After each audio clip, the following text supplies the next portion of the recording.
ముగ్గురు కోడళ్ళు. అనగానగా ఒక ఊరు. ఆ ఊళ్ళో ఒక అత్త. ఆ అత్తకు ముగ్గురు కోడళ్ళు. ఆ ముగ్గురు కోడళ్లకు ఒక నిమిషం కూడా పడేది కాదు. ఎప్పుడూ ఏదో ఒక తగువులాట ఉండేది.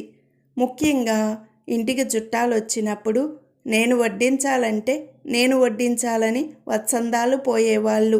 ఓసి మీ దుంపల తెగ, గుట్టుగా జరిగిపోయే సంసారాన్ని బజార్లో పెడతారటే అని అత్త మందలించేది. అయినా కోడళ్ళ తగువులు తెగేవి కావు. చివరికి విసిగెత్తి ఇంట్లో చేయవలసిన పనిపాటలు అత్త ముగ్గురికి పంచింది. భోజనాలప్పుడు పెద్ద కోడలు విస్తళ్ళు వేసి మంచినీళ్లు పెట్టాలి. రెండో కోడలు అన్నీ వడ్డించాలి.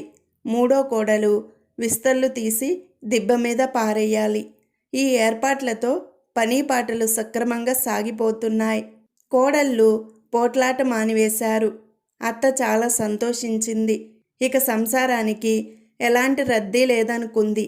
ఇలా ఉండగా ఒక రోజున ఆ ఇంటికి చుట్టాలు వచ్చారు.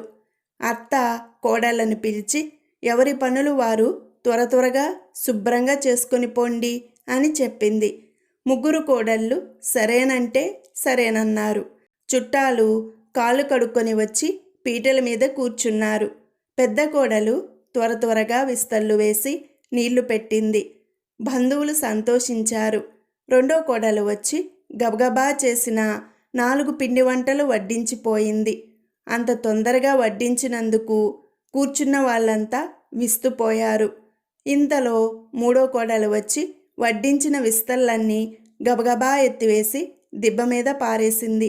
కూర్చున్న వాళ్ళు ఒకరి ముఖం ఒకరు చూసుకున్నారు. అత్త ముఖమింత చేసుకొని ఇదేమిట్రా అంది. ఏమున్నది, నీవు చెప్పినట్లే ఎవరి పని వాళ్ళు త్వరగా చేసుకున్నామత్తయ్యా అన్నారు ముగ్గురు కోడళ్ళు ఒక్కసారిగా.